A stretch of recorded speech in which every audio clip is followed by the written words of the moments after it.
Capítulo 10. ¿Pensabas que era una petición? ¿Qué hay del señor M? El duque le preguntó a Leila. El tío se fue al centro un momento. ¿Sucede algo? Leila logró responder después de limpiarse las migas de galleta de los labios. Con un breve asentimiento, el duque Erard volvió la mirada hacia Cahill. Al cruzarse con la mirada de Cahill, sus labios se curvaron en una sonrisa afable. Solo entonces Cahill liberó su instintiva vigilancia. Tras pedirle que transmitiera su gratitud y consideración al padre de Cahill por cuidar bien de la salud de Norma, volvió a mirar a Leila. La señorita Llewellyn puede traer las rosas de parte del señor Bill, ¿verdad? Habló lentamente mientras la sonrisa desaparecía de sus labios. ¿Rosas? ¿Te refieres a las rosas del jardín? Corta algunas rosas con moderación y tráelas al anexo. Con un leve asentimiento, el duque se marchó. Ni siquiera había escuchado la respuesta de Leila. Leila suspiró desesperanzada tras mirar su blusa y falda, cubiertas de polvo de galleta. Aunque se sacudió el polvo, no fue suficiente para sacudirse la humillación. ¡Para! Ya no tienes polvo en la ropa. Cahill se echó a reír al ver a Leila frotarse los labios repetidamente. ¿Por qué tuvo que presentarse así? ¿Por qué no? ¿Crees que el duque no ha comido nada en su vida? Pero... Leila, sin darse cuenta, volvió a frotarse la boca. ¿Por qué te importa si siempre comes desordenadamente delante de mí? Eres mi amiga. Y el duque Erard es un desconocido. No tienes por qué preocuparte por él más que por tu amiga. Es cierto, pero, no sé. Es muy incómodo. Cahill preguntó con una sutil expectativa. Leila sonrió y se puso el sombrero. Por supuesto, señor Edman. La sonrisa de Cahill se iluminó ante la respuesta satisfactoria. Como era de esperar. Lo sabía. Ah, ¿quieres que te ayude con tu recado? No, no es para tanto. Deberías irte a casa. Entonces esperaré aquí. Estoy bien. La señora Edman se enfadará muchísimo si descubre que has vuelto a pasar el rato por aquí. No hagas que me regañen contigo y ve a estudiar. Las cejas de Cahill se encogieron ante el argumento razonable de Leila. Quiso rebatir, pero no pudo. Cahill miró atentamente hacia donde había desaparecido el duque. Probablemente estoy siendo demasiado sensible últimamente. Era solo el duque Erard. El impecable aristócrata que estaba a punto de anunciar su compromiso al público.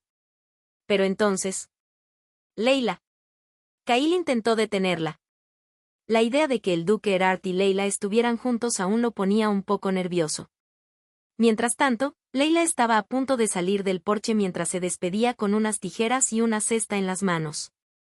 Hasta mañana, Cahill. No te vayas. Cahill simplemente agitó las manos intentando ahogar las palabras que quería decir. Es el duque Erard.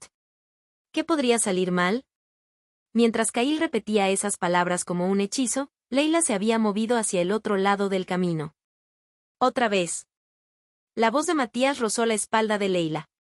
Solo tras unos instantes de parpadeo, Leila se dio cuenta de que sus palabras iban dirigidas a ella. Leila se giró hacia él conteniendo la respiración. Matías estaba sentado frente al mayordomo en una mesa junto a la ventana.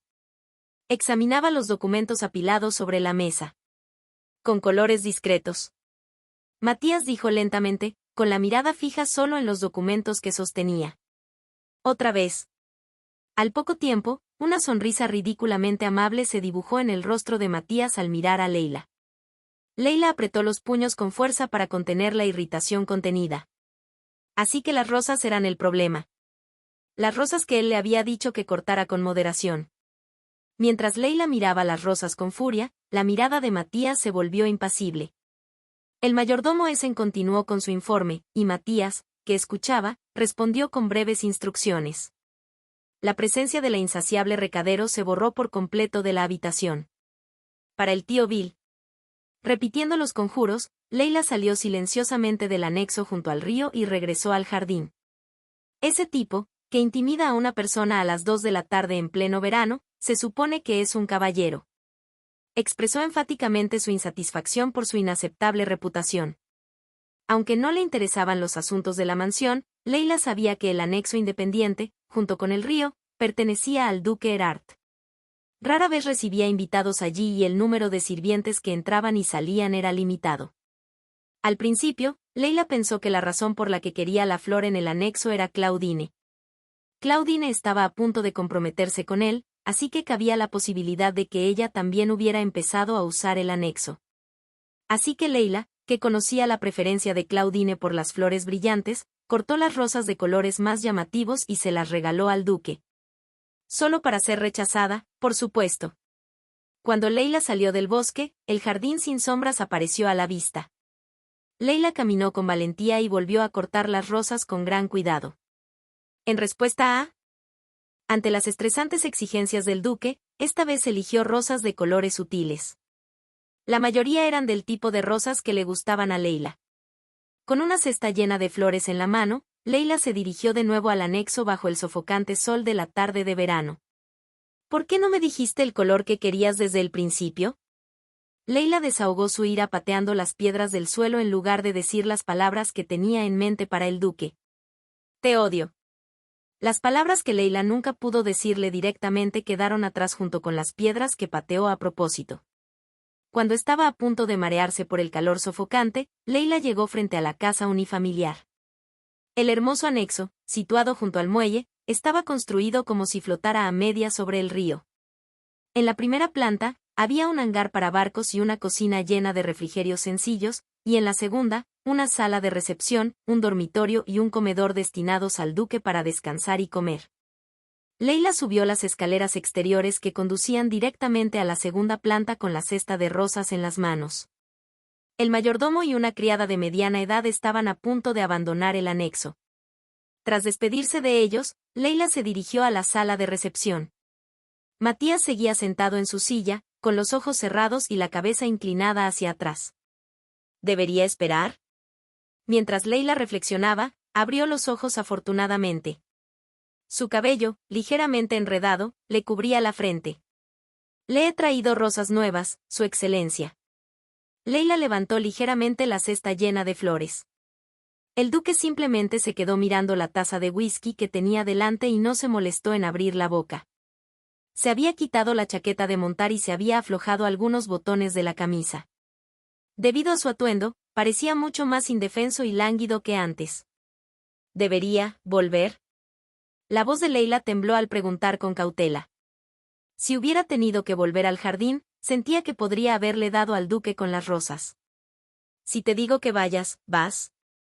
Preguntó con un ligero tono somnoliento. Si cometo otro error, iría, pero por favor, dígame el color de las rosas que prefiere esta vez. Sí, Su Excelencia. Esa era la respuesta que ella había planeado decir originalmente, pero su boca dijo otra. Matías, que estaba recostado en el respaldo de la silla, ajustó su postura y se sentó erguido. Siéntate. Matías señaló con la mirada el asiento que estaba al otro lado de la mesa. No, si mi señor está satisfecho, ahora. Si trajo las flores, ¿no sería su trabajo colocarlas en un jarrón, señorita Llewellyn? Pero, Su Excelencia, no se me da muy bien arreglar flores. Entonces, ¿espera que lo haga yo? Matías miró alrededor de la habitación y luego volvió la vista hacia Leila. A Leila no le costó comprender el significado de ese breve gesto. Él y Leila eran los únicos en esa casa unifamiliar. No tenía más remedio que hacer algo en lo que no se sentía segura. Dio un paso cauteloso hacia adelante. El asiento de enfrente era demasiado pesado para ella, así que se sentó con cuidado en la silla de madera frente a la ventana que daba al río.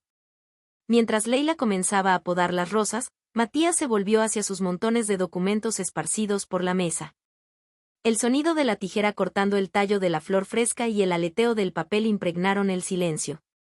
En el momento en que terminó de firmar el último documento revisado, Matías recordó de repente al pájaro que vivía en la habitación de su mansión. Dando por sentado que los canarios eran difíciles de domesticar, el canario de la habitación de Matías lo seguía con atención. Se posó en su dedo y cantó sin titubear. Lo observó un buen rato, asombrado de que aquel pájaro increíblemente pequeño pudiera cantar tan hermosamente. El pájaro que se había posado en su dedo incluso lloró un poco, como si estuviera contando cómo le había ido el día. Mientras organizaba los documentos, Leila fue al baño en silencio y llenó el jarrón de agua. Sus pasos eran ligeros y rápidos. Pronto se demostró que las palabras de Leila no mentían. Su arreglo floral era un desastre. ¿Te gusta? Leila preguntó vacilante mientras acercaba el jarrón lleno de rosas a Matías. Es terrible. El tono de Matías no era condescendiente, sino seco. Leila parpadeó sorprendida mientras sus mejillas se enrojecían de vergüenza. Lo siento. Llamaré a una criada cualificada. Siéntate. ¿Perdón? Siéntate, Leila. Cuando bajó la voz, la tensión en el ambiente aumentó. Sus dedos apuntaban exactamente al sofá situado frente a su asiento. Leila colocó el criticado jarrón de rosas sobre una consola cerca de ella y se sentó rígidamente donde Matías le había señalado. Come. Matías volvió la mirada hacia la fuente plateada que estaba cerca del sofá. Leila abrió la tapa torpemente. Había sándwiches y un vaso de limonada para una sola persona. Matías miró perpleja a Leila. Pensó que si le gustaba ese tipo de comida, le daría los gastos necesarios para su trabajo. Los resultados de su trabajo eran pésimos, pero se había esforzado bastante. Gracias, Su Excelencia. Pero estoy bien. Leila dejó la fuente con manos temblorosas. Su rostro, que antes sonreía radiantemente frente al hijo del médico, ahora simplemente parecía perplejo. Si no quiere que haga nada más, me despido. Leila. La voz de Matías era casi un susurro. Leila parpadeó lentamente mientras Matías tomaba un sorbo del whisky frío que tenía delante. Las gotas de la superficie del vaso de cristal resbalaban lentamente por sus largos dedos. ¿Le suenan mis palabras a una petición? Matías sonrió mientras sus labios se enrojecían con el whisky húmedo.